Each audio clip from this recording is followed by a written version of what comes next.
I'm Dr. Melissa Longo. Welcome to Everyday Rockstar Moms, where every episode I'll interview moms just like you who are rocking it in their homes, raising their children, managing their households, building their careers, working on their relationships, dealing with challenges, finding success, trying to find balance, and themselves along the way. Every episode you'll hear from women just like you of all ages and stages of motherhood, sharing their stories, life experiences, and leaving you with practical tips, ideas, and inspiration to help you rock your life.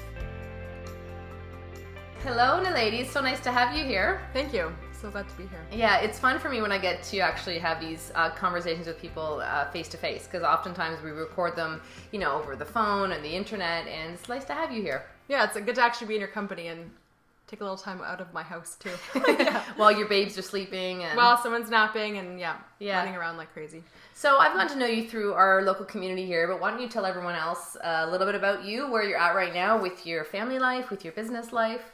Yeah, so I am a mom of 3. I have a 5-year-old daughter, and then I've got 2 boys, a 3-year-old and a 1-year-old. I am married. I've been married for 7 years almost, this November actually. We've been living here for about 6 years in Collingwood and loving it here, so much to do.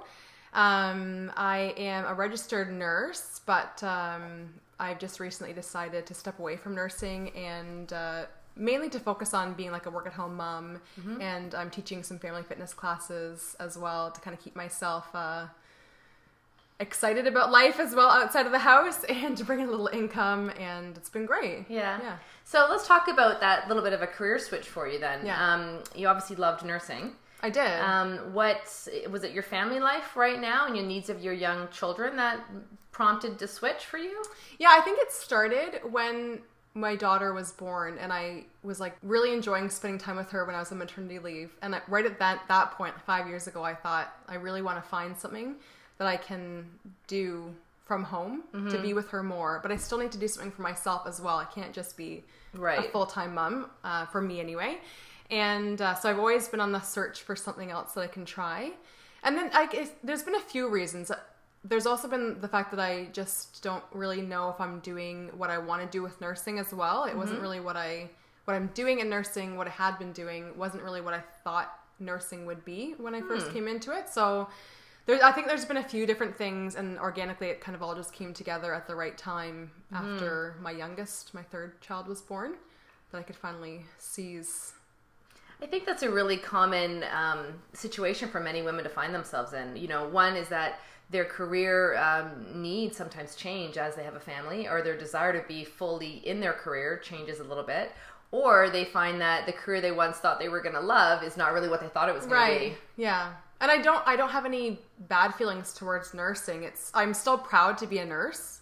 I love saying that I'm a registered nurse, but I just don't know if I was always doing what I wanted to do, I'm not really into medicine, Western medicine for myself personally all the time. There's always a need for it, but I don't want to use it in my everyday. So I wasn't feeling. So there was it sounds to me like a philosophical conflict. I guess so. For you. Yeah. Mm-hmm. Yeah. So I just need to probably will go back to nursing or something medicine at some point, but need to find like a slightly different way of approaching it.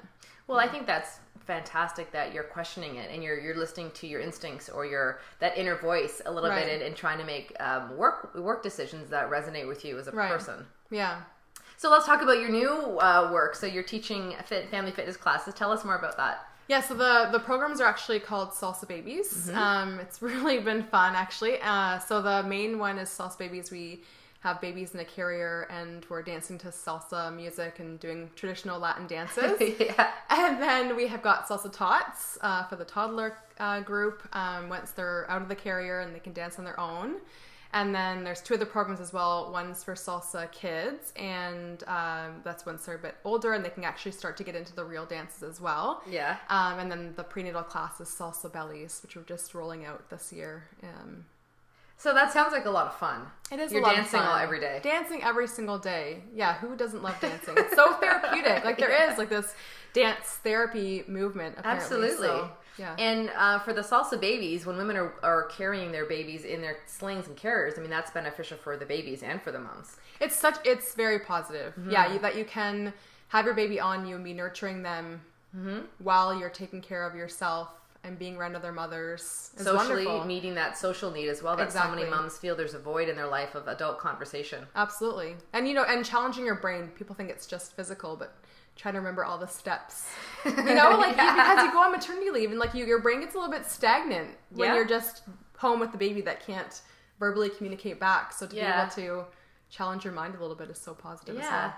Well, so you've been teaching. At first you became an instructor, and now it sounds to me like you've actually increased your own role within salsa babies. Yeah. I just thought I was going to start teaching one class in Collingwood because I wanted it for myself after my youngest was born. He was 2 months when I signed on to become an instructor. So I thought I would just do that. I just have a little bit of fun with it, take it until the end of my mat leave and then go back to nursing. Yeah. And then once I got into the programs a bit more and I, you know, learned what the company was really about, like it was about safety for the families. It's not just about coming in and dancing around and exercising. That's when I fell in love with the whole program and became really passionate. And that's when I thought, okay, maybe I can turn this into a livelihood as well. Yeah, something that I actually believe in. And it sounds like it works fairly well within your family life. I mean, let's talk a little bit about that. You just said, you know, you have 3 young kids, you know, a husband. How do you make your business now work with your family life?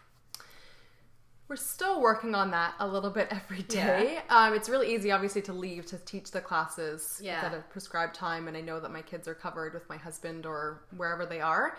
But it's been challenging to bring it home and to do my administrative work mixed into doing the mothering part of it. But I have a really supportive husband that he helps to make sure I get time for my work and distracting the kids away from me because they're always trying to find me when I'm coming home. Even when you're at home, somehow they know where mom is. They just always know where they just sneak me out.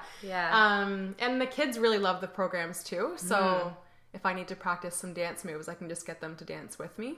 So some of the programs you would bring your children with you, so you wouldn't even have to worry about childcare.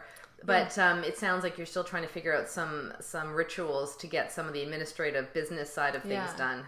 Yeah, so which is so common for so many moms. Yeah, I do get to bring them to some of my classes, which is a lot of fun to get them, you know, working out with me, and it helps to like enthuse me in the class even more. Yeah. But yeah, you're right. I'm still trying to figure out. Well, we're all trying to figure out how to balance our time with all our, you know, varying interests. So many times, you know, who we are as women shapes how, you know, we run our lives, how we become mothers, and the kind of mothers that we are. Can you talk about any of the most defining moments in your life and that have shaped who you are as a mother today? Yeah, I think probably the biggest thing is just understanding myself as an introvert. That's like, it's huge. It's, you know, it's being an introvert affects every aspect of my life, and it always has. And I have some really strong, confident extroverts around me, a lot of strong, confident extroverts around me. And I like to watch people to like learn how I need to succeed in this extroverted world, but that wasn't always really serving me very well. I wasn't, finding my place very easily. I could fake it and I could, you know, use that to be a nurse, and I did really well with nursing, faking it, pretending like I was extroverted, but really getting back to myself and figuring out what being an extrovert is, and understanding that there are strengths to being an introvert, and how I can use that to thrive in this world. Mainly just understanding that, you know, I'm a quiet, inner reflective person, and that's really good. Not everyone can do that, you know, and holding space for somebody else, feeling comfortable in the silence. Not everyone can do that, and so it's been really helpful for nursing and as a mother and as a wife, and now using that as well for, you know, owning my own business. I feel really good to know that I can be comfortable in being an introvert. Yeah. So it's getting to know yourself a little bit more in the process. Yeah, absolutely. Yeah. And using that in every moment of your every day and feeling good about it, you know, whoever you are, it's just about, you know, embracing yourself and accepting yourself to be able to use that in your everyday life. Well, it sounds like, as you said, that served you really well when you were nursing, and it's now that it's something that you've had to adapt a little bit differently to in the world of salsa babies. Yeah, so that's the thing, is I think people often think that I must be extroverted if I'm doing these salsa babies classes. But a key thing for being a successful introvert is just coming to something prepared. So if I know what I need to talk about, and it's, Sauce Babies is easy because I'm kind of in control of the situation. I know what time we're going to be there and for how long, and I know who's coming. I can prepare my brain, and I know exactly what I need to say. So I can be comfortable. I can let the rest of it go and just be organic and have fun with the group. But yeah, so you have to really understand who you are and to feel comfortable in your introversion. Yeah. Like all of us can constantly work at accepting ourselves Absolutely. and being more comfortable with our personalities and just letting ourselves shine. Absolutely. So it sounds like it gives you a lot of joy teaching your classes. It does. I feel excited to go to work every single day. Yeah, to be able to dance, and it's like a little bit of my social time as well, getting to connect with other moms too. And yeah, it's just. Do you have other things within your lifestyle that are really important for you to help you be able to perform, to teach your classes, to be a mom, to like physical? So it sounds like the fitness is part of the Salsa Babies, but some people are really key about their nutrition, about their sleep habits, about their meditation. Do you have any other lifestyle habits that are really important for you so that you can keep performing for everyone else? I mean, definitely sleep. Is the most important thing for me, really. I don't have a lot of control over that right now because I co-sleep with my youngest, and he was very restless last night in particular. Sleep is very important. So, making sure that tonight, like, I'd go to bed early. Sometimes I take naps to make sure that I can feel fresh for the afternoon. Good. Nutrition is very important, but again, challenging as well because cooking for some picky eaters, but we try and find creative ways to throw healthy stuff in, or we make healthy vegetable juices together, and that gets them eating and inspires me to eat well as well. I think that's the main things, like sleeping well, eating well. Well, I'm glad you even say that. I mean, so many parents with young children, sleep is the number one concern, right? And I remember those days fondly. Not fondly for the lack of sleep, fondly because it was such a, it's such a beautiful time of parenting is when you've got little people. Now my boys are big and it's a whole different scene in a different way. It brings me tons of joy.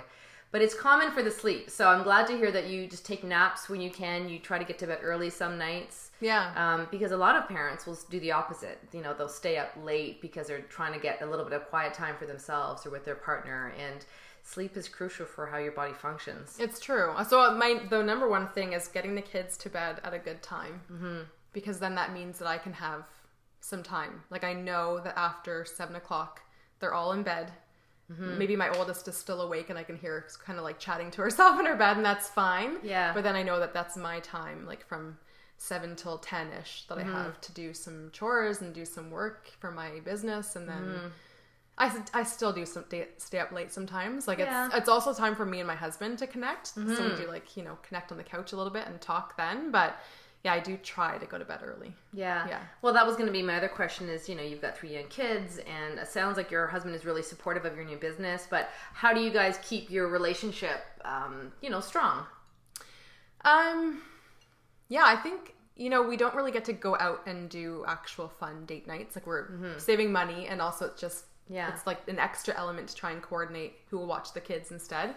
But we do we have made conscious choices to have date nights in the house when we play cribbage or sit and just chat, or it's hard to you need to stay connected as much as you can when your children are young, because they can be really tough years on relationships, because your children demand so much from you with their time. And it's true. I think we've sort of just like agreed that we'll see each other on the other side of it. Seriously, we've said it's gonna be tough right now, and we're not gonna be able to connect all the time, but we'll still be there once they're bigger, a little bit bigger. And I feel like that is like in the next year or two. Like, I already feel like that with Clark being over the 1-year hump and being so dependent on us. Like, I think that we can start to go and get out more together and have more fun again together. Yeah, and I'm sure other moms that you've chatted with that have older children have said the same thing, that when they're in those young years, they need your time, and then as they get older, they need your time in different ways. So you will definitely get that time back where they'll be in school, and before you know it, they'll be you'll have nights where both of them will be out with their friends and leave you two on your own. Right. So it's good that That's a wild thought, but I'm excited about it. Yeah, I think, well, even just you having an older daughter, I'm sure you can Right. appreciate all the different stages she's gone through and how different she is at 5 compared to 2, and it just goes through different seasons. So it's good that you and your husband can look at the big picture. Right. And look at so many moms that I've spoken with have said that they just look at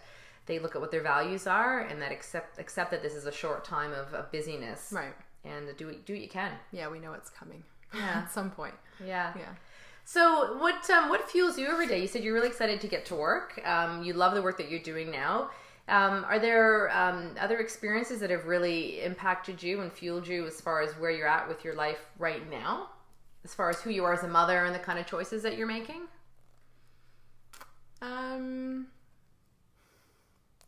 Not that I can think of off the top of my head. Maybe can you clarify that a little bit more for me? Sure. So if we were to say, hold on, we're just going to edit this part. Sorry, I drew a blank. Okay.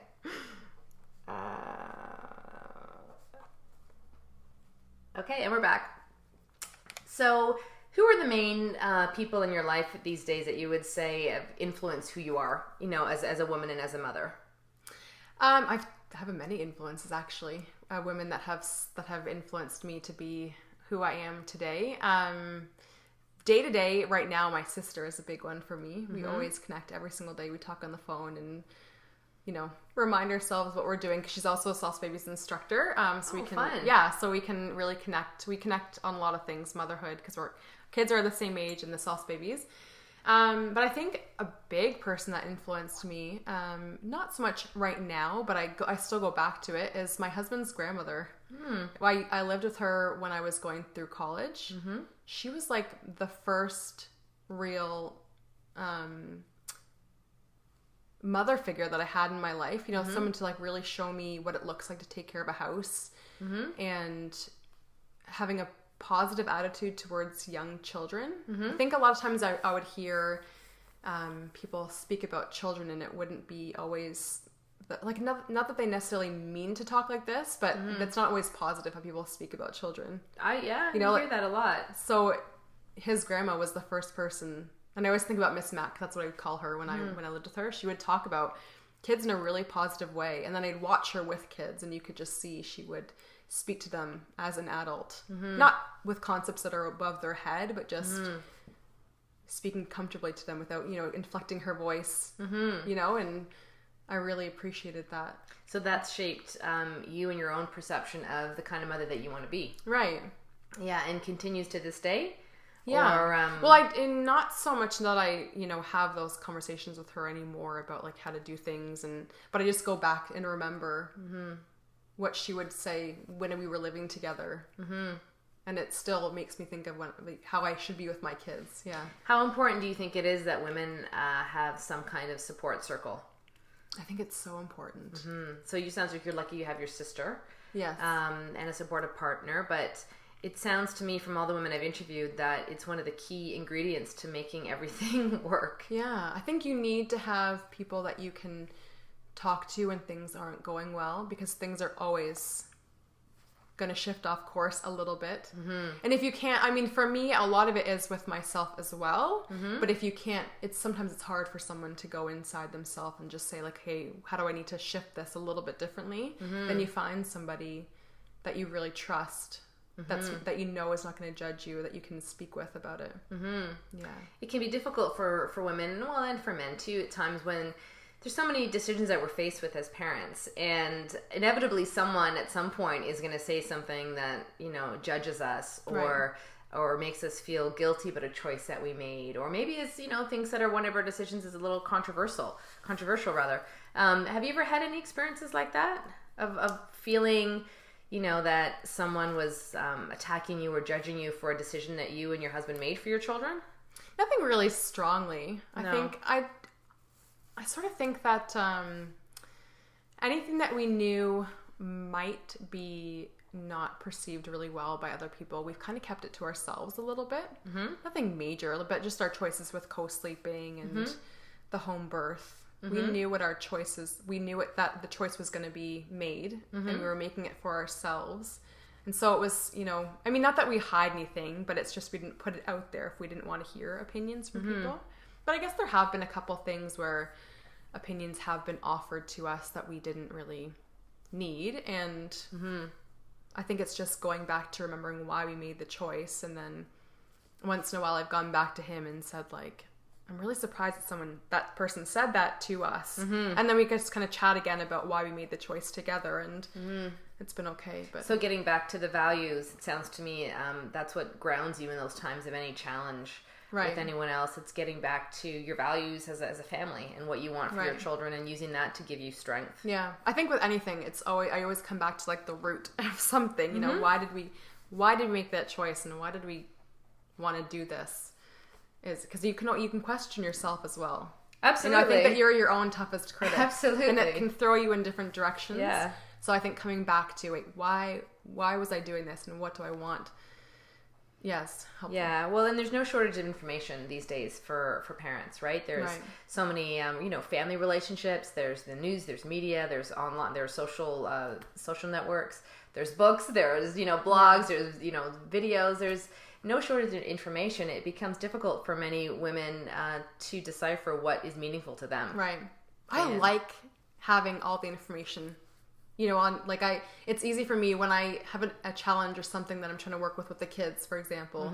I go and Google it, and I read like all the different opinions and all the different advice, and then I like take little bits from it. It's like, that's really easy for me to... Well, then it sounds like, you're doing exactly what I always say women should do, is like, then look at all the information and filter it with your own belief system and make sure it resonates with you, and quiet your mind and your heart and think about what's the best decision for you and your family. Yeah, and it doesn't have to be one right way. It can be tweaked a little bit differently for yourself. That's the thing, is like, there's so many different opinions, and that just tells me that there's no one right way of doing it. Right. You just do what feels right for you. Yeah. Absolutely. So, speaking of challenges then, what have you had any major challenges as a mom with any of your children? Sleep. Yeah. I don't know. Not really. I mean, my kids are so awesome. They're typical kids. Maybe eating has been a big challenge, not like a big theme. Yeah. Throughout, like, since my daughter was a toddler, eating has been the hardest thing, I guess. Trying to encourage her to eat foods that you would like her to eat, and not the foods that she wants to eat. Right. And she would easily just go to bed hungry. If you try to, this is the only thing that's going to be served for you tonight, so you have to try this. So she would be happy to just go to bed hungry. But the goal is always like, making sure that she eats really well, serving her body well with food. And so now she's 5 and she does really well with food, but it's just been about having patience with her and not stressing about it and not power struggling with her. Yeah. So what did you learn from that experience with her then? Not eating really well as a youngster, as a toddler, and now at a 5-year-old doing really well. Has that helped you with your boys? Yeah, for sure. Being patient and just, not trying to be so controlling, because I really tried to control it with Ada, for sure. Oh my goodness. I would, endless conversations at the table with a toddler about like why you should eat this and it's so good for you, and that doesn't help. It just makes me frustrated that I wish she wasn't going to be healthy, and I wasn't being appreciated for the food I was putting in front of her. That's not what it was about. It was, for her, it wasn't about all that other stuff. No. Well, one of the guests on the show said one time that she referred to her firstborn as her learning child. Right. It's her learning child because, all the experiences that we have with our first are such great information about how we're going to do things for the subsequent kids that we have. The boys are probably a lot luckier because they just get to run amok. And that'll probably continue with as she gets older. I also think that I always joke that, there's no sense in negotiating with toddlers because they have their own ideas, and part of their development, the developmental stage that they're in is all emotion, and they don't have any logic or reasoning unless we teach them. So many times we try to discuss things with them, and they're really not hearing any of it. Right. There are times though, I can think of even with not so much with Clark, but the older two, I feel like we can just level with them. Yeah. It doesn't always mean that they're going to make the right choice, but I feel like you can have that conversation. Yeah. So in these days, what would be your biggest challenge? So the kids aren't giving you any challenge sleep. You'd love to be getting more sleep like most of us would be. I think just balancing the new business. I don't have any actual business experience, so I'm learning everything on the fly. I have good supports, again, for learning that, and I can ask questions whenever I need to, but just trying to navigate that while now being a not fully stay-at-home mom, but I guess a work-at-home mom, and so learning it takes a lot of courage to start a new business at any stage of life, let alone when you're the mother of 3 young children, so give yourself some credit for that. That's an exciting time for you. I'm glad to be doing it. I think I'm really excited about taking the risk of doing it. That's kind of what's been exciting me lately about a lot of things is since doing Salsa Babies, I'm putting myself out there a lot more and taking way more risks. Never would have done that before. But it feels really good when something works out. And when something doesn't work out, it just becomes a fun challenge to try and make it work out. Like, not forcing it, but just finding another way to eventually get it to work out. Well, you're starting to sound like an entrepreneur. Yeah. Anything else that you would like to share with any moms that are listening? I mean, is there anything that if you were to look back at your 5 years now of being a mom that you would do differently? And I don't think so. There are some things I sometimes think I could have a do-over, but I think it is what it is, and you just accept what happened and learn from it, and I don't believe in having regrets. I think that everything is a learning opportunity, so that's what I would say, is everything's a learning opportunity, and just try differently a little bit next time, and because that's how we have got to where we are now, that I can say we've got an awesome family and we're having so much fun. We just keep, we make mistakes altogether, and then we try something a little bit different next time. Yeah, and figure out how it works. Yeah. Well, that sounds like you're being really kind to yourself too, and not being too hard on yourself. Right. Because that can be really easy for so many women, is to, I wish I had done this differently and I made this mistake, and then really harshly judge themselves, when really, if you just course correct, it's gonna serve a purpose on another level. Right. As long as it was nothing, severely damaging to anyone. We all are, as you said earlier, so much harder on ourselves than anyone else ever is, let alone our children. Yeah. Yeah. I think if you let yourself get stuck in the not doing well, then you, of course, you can be hard on yourself. But if you just forge ahead, and you'll get there eventually. So you talked about your husband's grandmother being an influence on you. Do you have any day-to-day slogans or inspiration, quotes or anything that you turn to that sort of ground you if you're having a moment of all 3 kids needing you or feeling tired, anything like that it gives you motivation every day? I do. I have tons, actually. Yeah. I have a little poster beside my bed with really helpful sayings for myself.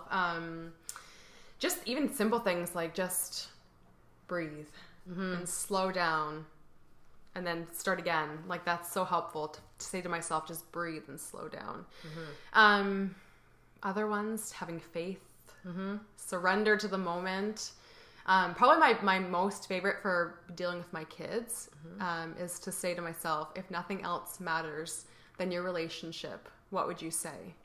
And I can't remember where that came from, whether I read it somewhere or heard it, but it's it hits me in the feels every time I say it to myself, because it's it doesn't matter to put your kid on timeout. It matters more to give them a hug if they're having a hard time, because I want to have a good relationship, and that's not to let them walk all over me and to be passive and to let them, be disrespectful, but for me, it's about coming back to building the relationship with them rather than always winning a power struggle. Yeah. I couldn't agree with you more about that. And I think especially as my sons get older, it's about having dialogue, you know, with each other. And just last week I realized that I was really rushed with my son. He was asking me questions as a normal 10-year-old boy would, and he was asking me questions about my business. Right. And I didn't have the time for him, because of course these questions were at 8 o'clock in the morning when he needed to get ready for school. And I was looking at it dude, you're just trying to stall here. But after he went to school and I thought about it, I realized, I owe him an apology. And so when he gets home from school, I'm going to talk to him. And sure enough, then I went and I found a little Smurf. Accidentally, just happened to cross my path that day. A little Smurf holding a little "I'm sorry" plaque. Oh, really? and so I just grabbed it for him, and I talked to him after school, and I said, I'm sorry that I didn't respect your questions this morning. I didn't have a lot of time, and it was basically my way of engaging with him and saying, I'm not perfect either. Right. We need to have a respectful relationship here, and it's a two-way street. And I think as your kids get older, you're able to have those kind of conversations with them more, with a little more honesty and integrity than, the early years. It's about parenting and trying to help them find their own way. We're still trying to do that as they get older, but I guess my point is I was thinking start with the end in mind is what I always thought when my boys were babies and toddlers and younger children, that what kind of relationship do I want to have with them when they're older and when they're adults. And if I want that to be a positive relationship, then similar to what you just said, I need to act now in accordance with building trust and building respect and building kindness and, showing them that, I'm going to make mistakes too. Right. And so thanks for saying that. I think a lot of moms would probably resonate with that too. Yeah, I hope so. Mm-hmm. I think it's helpful. So any last parting thoughts? I mean, we're just almost going to run out of time here. Sounds like things are rolling, but not just by luck that, you and your husband have made some choices for your family. Yeah. And they're working well in your favor right now. Not choices that were always easy, I'm sure. They're not always easy, but no, I think we know this is like what we always wanted our life to be. Before we got married, when we were engaged and we decided we were going to come up to Collingwood, and it was specifically to slow life down. We were living in the Waterloo region, and we just felt like we were spending too much time in the car, and so we wanted to be more in nature, and we wanted to be together more, and have a good family that we could spend time with. When we have kids, you want to spend time with them. So that we've consciously built the life that we are living right now. So it's fun to be actually here and doing it. Yeah, it's not by luck. Still working out the kinks. It's by you guys creating it and building it slowly, day by day. It's true, yeah. Well, good luck with your new business, and thanks so much for your time today. Thank you so much.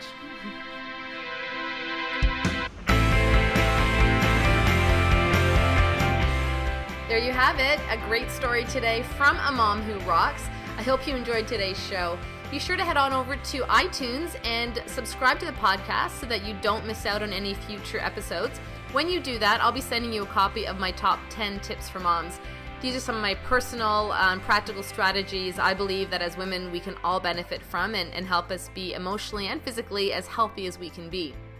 When you're also there on iTunes, I would also love it if you left a review. It's really important to leave some reviews because that helps other people find the podcast, and it helps inspire them to listen and potentially gain some insight from the podcast. Tell other moms that you know would benefit from this show, or most certainly nominate them and let me know who you think I should be interviewing. I'd love for you to connect with us on Facebook as well. Head on over to Everyday Rockstar Mom and join our community there. Thanks so much for joining us today. We'll see you next time.